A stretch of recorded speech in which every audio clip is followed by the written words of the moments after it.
안녕하십니까. 신인균의 군사TV 데일리 디펜스 시간입니다. 정말 전 세계가 지금 똘똘 뭉쳐서 중국을 압박하고 있는 것 같습니다. 자, 또 흥미로운 소식 알려드리겠습니다. 바로 프랑스의 샤를 드골 항공모함 이 전단이 미국을 도와서 중국 압박 작전에 본격적으로 투입합니다. 아주 기분 좋은 소식입니다. 자, 신인균의 군사TV, 지금 이 보고 계시는 채널이 군사TV죠. 구독, 좋아요, 알림 누르셔서 계속 저희들은 이 새로운 군사 안보 소식 접해 주시기 바랍니다. 자, 프랑스의 항공모함 전단이 싱가포르 출항 준비를 마쳤습니다. 6월 10일입니다. 자, 한번 보시겠습니다.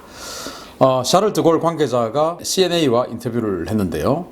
프랑스 해군 샤를 드골 항모 전단이 샹그릴라 대화를 앞둔 지난 5월 28일 싱가포르 창이 해군기지에 입항했으며 이 전단에는 항모와 전투기는 물론 호위함과 보급함, 핵 잠수함 등이 포함됐다. 미션 클레망소로 명명된 이번 5개월 일정의 해외 전개에 동원된 병력은 약 3,200여 명이며 이번 전개 기간 중에 드골 전단은 미국과 인도, 일본, 호주 등 주요국 해군과 연합훈련을 실시했으며 휴식과 정비를 마치는 대로 출항해서 싱가포르군과 연합훈련을 실시한 뒤에 남중국해에 진입할 것이다 라고 드골 전단의 관계자가 밝혔습니다. 자, 여기 보시면요. 그 샹그릴라 대화를 앞둔 5월 28일 날 이제 싱가포르로 왔어요. 샹그릴라 대화가 바로 아시아 지역 국방장관 회담 아니겠습니까? 여기에 이제 프랑스도 참가를 했습니다. 프랑스는 아시아는 아닌데 왜 참가하냐? 이 아시아 태평양 지역에 프랑스의 식민지가 아직도 있습니다. 그래서 프랑스의 말로는 이 아시아 태평양 지역에 프랑스가 중국과 관련된 어떤 그런 해역에 한 1600만 명의 프랑스 이해관계 인구가 지금 살고 있다라는 거예요. 그 중에 식민지가 있겠죠. 그래서 이제 중국의 어떤 전횡을 가만히 볼 수 없다라는 거 아니겠습니까?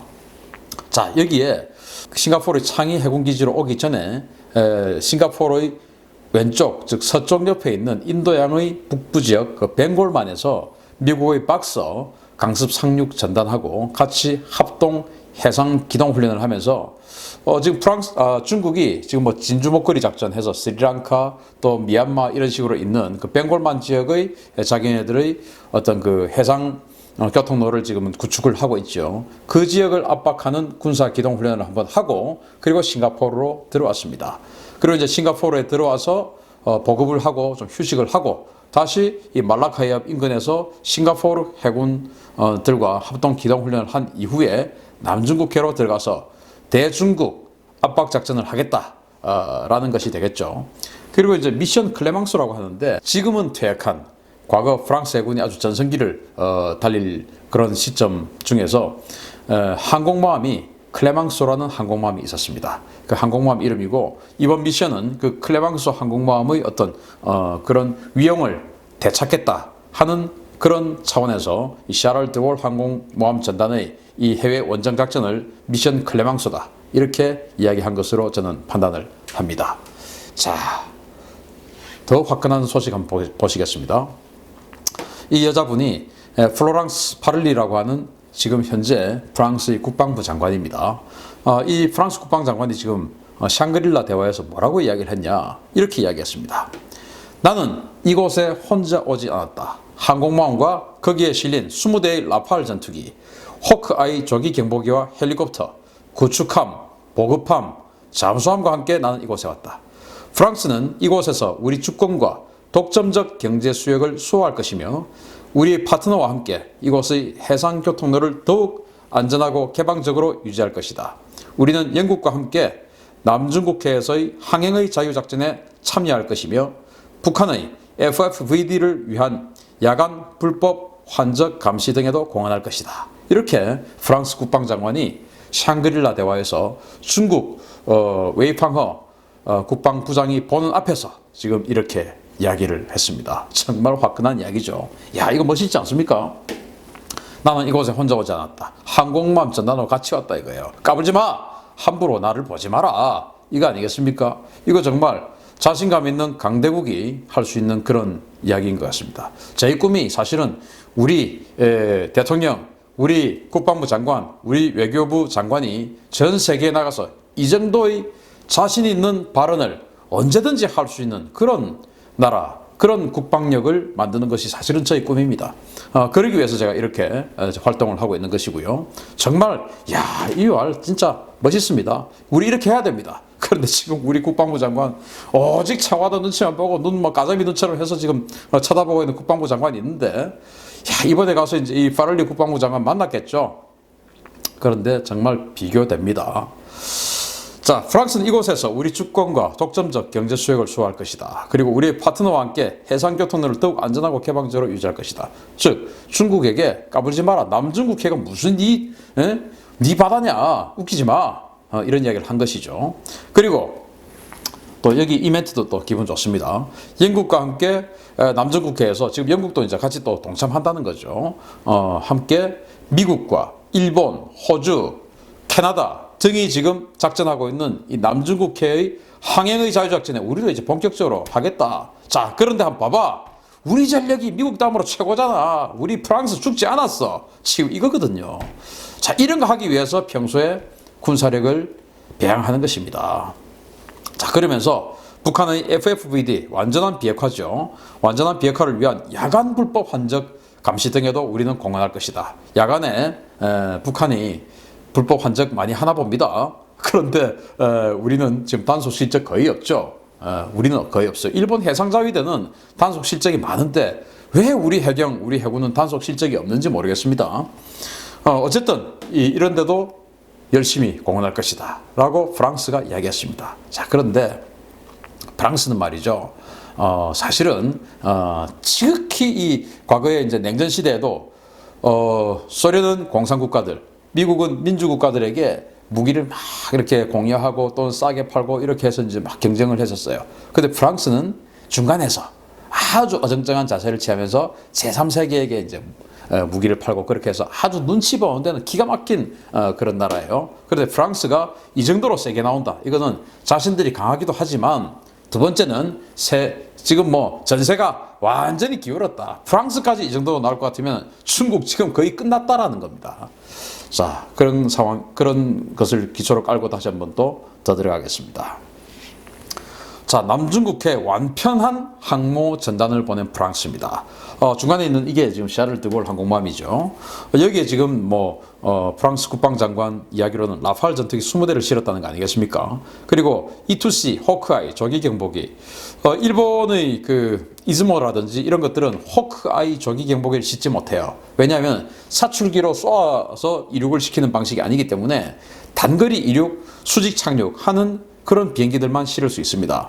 그래서 중국의 랴오닝함이라든지 또 일본의 이즈모가 항공모함이 된다 하더라도 호크아이 조기 경보기는 싣지 못해요. 이것은 오직 미국 항공모함만이 실을 수 있는 겁니다. 그런데 프랑스의 이 샤를 드골 항공모함 비록 덩치는 되게 크지는 않지만 이것도 역시 사출기로 이렇게 쏘아서 비행기를 이륙시키는 방식이라서 미국제 호크아이 조기 경보기를 탑재해서 아주 우수한 항공 관제 능력을 가지고 있어요.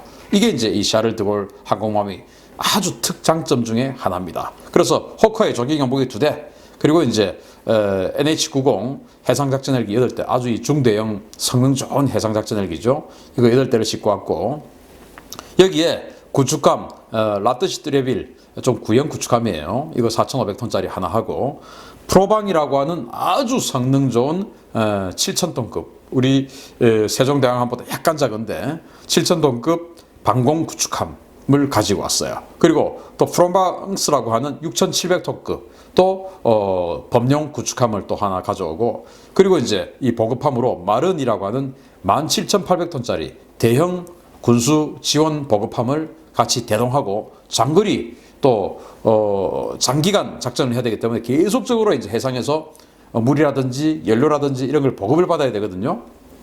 그나마 이 샤를 드골 항공모함이 원자력 추진이기 때문에 이 기름 보급은 적게 받아도 돼요.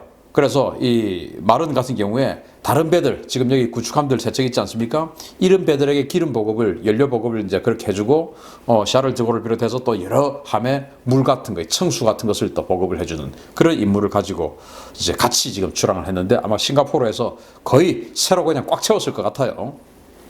그리고 물밑에서는 루비스급 공격원장 2,600톤짜리 아주 작은 덩치인데 원자력 잠수함입니다. 이거 지금 물밑에서 이제 엄호하는 적의 잠수함 공격으로부터 항공모함을 지키는 그런 임무를 가지고 원자력 잠수함, 핵 잠수함 한 척 지금 데려왔죠. 완전히 항모 전단을 풀 편제 완편하고 지금 왔습니다. 이건 뭐 전쟁 상황 같으면 이해를 하는데 전쟁 상황도 아니고 평시 상황에서 이 정도 한다는 것은 이거는 뭐 우리가 이 정도 된다라고 하는 그야말로 무력 시위의 차원이다. 이렇게 보시면 되겠습니다. 자, 샹그릴라 대화가 강대국들이 중국의 성토장이 됐어요. 샹그릴라 대화. 샹그릴라 대화는 아시아 안보회의입니다. 여기는 아시아 지역의 국방부 장관들이 싱가포르의 샹그릴라 호텔에서 모여서 이제 2박 3일간 어떤 그 세계 평화를 위해서 대화를 나누는 것인데 여기에서 중국의 국방부장 또 러시아가 본 앞에서 뭐 완전히 여기 보듯이 미국은 야 인공섬 철수해. 그리고 프랑스는 국제 수역이 니네 땅이냐? 웃기지 마. 영국 항행의 자유 보장해라. 일본 중국의 행동에 심각한 우려를 표명한다. 라고 그냥 중국을 대놓고 그냥 공격을 한 거예요. 웨이팡어 중국 국방부장 보는 앞에서. 그러니까 이제 웨이팡어가 완전히 꼭지가 돌아가지고 어제 제가 보내드린 대로 흥분한 그런 멘트를 했죠. 자, 이제 전 세계 강대국들은 중국을 완전히 올가매는 옥죄는 그런 작업에 공동으로 들어가고 있습니다. 유엔 안보리 상임이사국들 지금 뭐 중러 빼고 다 똘똘 뭉쳤고 또 국력으로 봐서는 유엔 안보리 상임이사국에 못지않은 일본도 거기 지금 붙었어요. 그런 상황에서 또 있죠. 뭐 G7 국가 호주 같은 경우도 지금 완전히 찰떡처럼 지금 붙어 있죠. 자, 이렇게 전 세계는 중국을 공공의 적으로 규정하고 있습니다. 이 샹그릴라 대화가 5월 31일에서부터 6월 2일까지 2박 3일간 했는데 이 샹그릴라 대화하는 6월 1일 날 미국이 아시아, 인도, 태평양 전략 보고서를 지금 미 국방부가 발표를 했죠. 여기에 이제 중국에 대해서 언급한 내용들을 한번 보시겠습니다. 중국은 인도 태평양 지역의 현상 타파 국가다. 아주 지금 이 질서를 파괴하는 국가다 이겁니다. 중국은 막강한 경제력을 바탕으로 아시아 국가들의 자원을 통제하고 주권을 침해하는 나라다. 우리 지금 통제하고 있지 않습니까? 화웨이 뭐 편 안 들면 영원히 큰일 날 줄 알아 라고 지금 우리 협박하고 있죠. 주권 침해받고 있죠. 사드 때문에 우리 주권 침해받았죠. 그들은 사이버 절도를 통해서 외국의 첨단 기술과 지적 재산을 훔치고 있으며 남중국해의 군사력을 증강해서 주변국을 위협하고 영유권 분쟁을 벌이면서 공해에서의 항행의 자유까지 훼손하고 있는 나라다 라고 중국을 강력히 비난하고 있습니다. 그리고 중국은 타국의 주권을 침해하고 불신을 심는 행위를 중단해야 하며 중국이 그렇게 할 때까지 미국은 동맹국들과 함께 중국의 좁고 근시안적이며 편협한 비전에 반대해 나갈 것이다 라고 미국이 이 국방장관들끼리 모여서 회담하고 있는 딱 그 스타트하는 그날 6월 1일이죠. 그날 미 국방부가 중국을 완전히 그냥 세계의 공적으로 몰아붙이는 이런 전략 보고서를 발표했습니다. 이거 뭐 중국 보라고 하는 것이죠. 기가 막힌 타이밍입니다. 자, 이제는 미국 중심으로 단결하는 국제사회입니다. 중국 손 좀 보려 하는데 우리 편 할 나라 여기 붙어. 우리 어릴 때 여기 붙어라 하지 않습니까? 했더니 일본이 제일 먼저 형님 져요 하고 지금 갖다 붙었죠. 그리고 호주, 캐나다 다 붙었죠. 뉴질랜드 붙었죠. 그리고 영국 당연히 붙었죠. 그리고 이제 프랑스까지. 프랑스 사실 미국하고 그다지 보조를 열심히 맞춘 나라는 아니에요. 그럼에도 불구하고 프랑스가 딱 지금 갖다 붙었습니다. 프랑스가 이 정도 붙으면 이거는 대세 결판 난 겁니다. 왜냐고요? 프랑스는 돈 냄새 맡는 귀신입니다. 돈 냄새 맡는 귀신, 이 프랑스도 미국에 가세했다. 이 돈 냄새를 맡고 프랑스가 어떤 그 자신의 거래 국가를 배신했던 행위를 한번 군사적으로 배신했던 행위를 한번 보겠습니다. 아르헨티나의 액조세 대한미사일이죠. 그 액조세 대한미사일 정보 유출 사건입니다. 영국과 아르헨티나가 포클랜드 섬을 가지고 포클랜드 전쟁을 했던 시기예요. 영국의 마거렛 대처 수상이 그냥 항공모함 보내가지고 전쟁을 했는데 이겨버렸죠. 그때 포클랜드 전쟁을 할 때 여러분이 잘 아시다시피 프랑스의 액조세 미사일을 가지고 아르헨티나가 영국의 셰필드라고 하는 구축함을 격침시켰던 적이 있습니다. 영국이 대단히 불쾌했죠. 어떻게 이럴 수가 있냐 해서 그때 그 아르헨티나에 프랑스가 슈페르 에땅다르라고 하는 아르헨티나군의 슈퍼 에땅다르, 이거 영어예요. 프랑스 말로는 슈페르 에땅다르라고 하던데 그 공격기 그리고 신형 액조세 미사일을 판매한 프랑스가 포클랜드 전쟁 발발 직후에 미국과 영국 양측에 액조세 미사일 관련 중요 정보를 제공해서 아르헨티나의 전력 약화를 유도했습니다. 그러니까 영국은 비록 셰필드가 한 방 맞아서 침몰하긴 했지만 그 외에 다른 피해는 없었습니다. 전쟁을 거의 뭐 명운을 걸고 하는 그런 원정 전쟁에서. 그런데 그게 바로 프랑스의 협조가 있었기 때문에 가능했다라는 것입니다. 프랑스가 아르헨티나의 펀치인 이 셰필드를 격침시켰던 이 펀치인 액조세 미사일의 중요 정보 다 가르쳐줬답니다. 그러니까 이제 액조세가 언제 어느 때 어떤 방식으로 날아온다, 그리고 주파수는 어떻게 된다, 그걸 재밍은 이렇게 한다 라는 걸 프랑스가 다 가르쳐줘 버린 것이죠. 그러니까 그 다음부터는 피해가 없었던 것입니다. 이런 엄청난 거래 국가와 신의를 무너뜨리는 행위를 했습니다. 자, 왜냐? 미국과 영국이 압박하고 또 누가 봐도 미국과 영국이 같이 지금 전쟁을 하면 미국과 영국이 아르헨티나에 이기지 않겠습니까? 그래서 프랑스는 이기는 편에 붙었던 거죠. 자, 두 번째, 대만하고 중국하고 2000년대 초반에 만약에 싸우면 누가 이길까요? 뭐 지금도 마찬가지겠지만 중국이 압도적으로 이기겠죠. 그 전에 프랑스는 대만에 미라지 2005 전투기를 수출했습니다. 프랑스가 대만의 미라지 2005 전투기와 라파에트급 호위함을 판매해서 중국이 이에 반발하자 중국의 반발을 무마하기 위해서 해당 무기체계 관련 정보를 중국에 제공한 것으로 알려진 사건입니다. 자, 이 사건은 지금 뭐 완전히 공식화된 건 아니고 떠돌고 있는 설입니다. 그런데 어쨌든 이런 설이 아주 신빙성 있게 돌고 있어요. 그래서 이 프랑스 같은 경우는 딱 봐도 대만보다 중국이 경제력도 훨씬 크고 싸워도 군사력도 중국이 훨씬 앞서고 그런 중국이 뭐 무엇보다도 경제력이죠. 그런 막강한 경제를 바탕으로 대만에게 판매한 무기를 가지고 프랑스에게 항의를 하니까 프랑스가 아 뜨거라 하고 그냥 그 대신 우리 다 가르쳐줄게. 이거 정보 다 가르쳐주면 저것도 있으나 없으나야 다 가르쳐줘 버린 것이죠. 이게 이제 프랑스가 돈 그리고 전세 기울기에 따라서 바로 그냥 찰싹찰싹 입장을 바꿔버리는 이 프랑스의 행태입니다. 이런 프랑스가 완편한 항공모함 전단을 가지고 딱 와가지고 미국 편에 딱 붙었다. 뭡니까? 전세 완전히 끝났다는 겁니다. 끝났다는 거예요. 자, 이런 상황에서 기울어진 판세 속에서 마지막 기회입니다. 마지막 기회. 원래 아베나 영국이나 일본이나 이런 나라들처럼 처음부터 그냥 저요 하고 손들어서 딱 했으면 정말 나중에 논공 행상을 할 때 정말 공을 받을 수 있는데 어쨌든 마지막 펀치 한 방 날아가기 전에라도 여기 갖다 붙어야 됩니다. 과거에 2차 대전이 끝날 때 이 아시아 태평양 전쟁이 끝나기 전에 소련이 그냥 마지막에 딱 붙어가지고 북한 잘라 먹었던 것처럼 마지막에라도 어떻게 해야 됩니다. 그런데 트럼프 대통령이 야, 너 아직도 중국몽 꾸냐?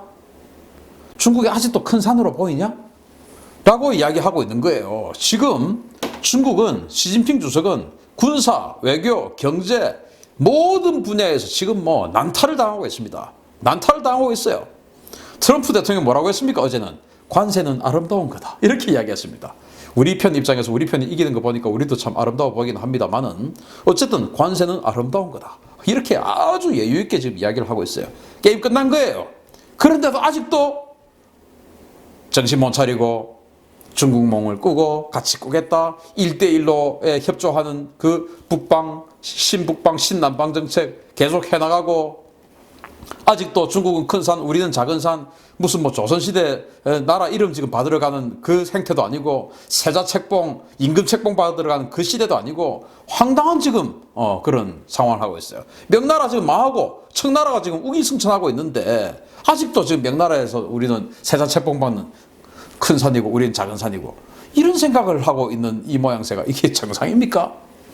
경제는 폭망해도 경제지표 좋다고 그러고, 뭐 그런 상황 좋습니다. 저는 경제 전문가가 아니기 때문에 그건 더 이상 이야기 안 하겠습니다만은, 외교 안보가 완전히 게임이 끝났음에도 불구하고 아직도 중국은 큰 산, 우리는 작은 산, 중국몽 같이 꾸어요.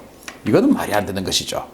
혼자서 자신의 이상을 실현하는 게 그 자리가 아닌 것이죠. 국민을, 국가를 자손만대 정말 후회 없도록 잘 사는 나라로 만드는 것이 그 자리인 것입니다. 개인의 신념을 이루기 위해서 더 이상 국가를 위험으로 빠뜨리기 말아주셨으면 합니다. 오늘 신인균의 군사TV 데일리 디펜스 여기서 마치고요. 군사TV입니다. 구독, 알림, 좋아요 눌러주십시오. 감사합니다.